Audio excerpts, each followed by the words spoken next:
Narrated Sadi, Allah's apostle distributed zakat amongst a group of people while I was sitting there, but Allah's apostle left a man whom I thought the best of the law.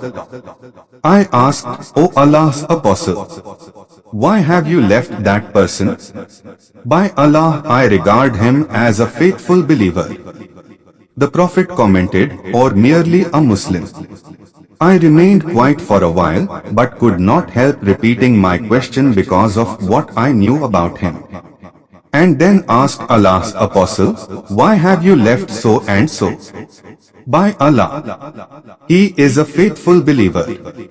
The Prophet again said, or merely a Muslim. And I could not help repeating my question because of what I knew about him. Then the Prophet said, O Sadi, I give to a person while another is dearer to me, for fear that he might be thrown on his face in the fire by Allah.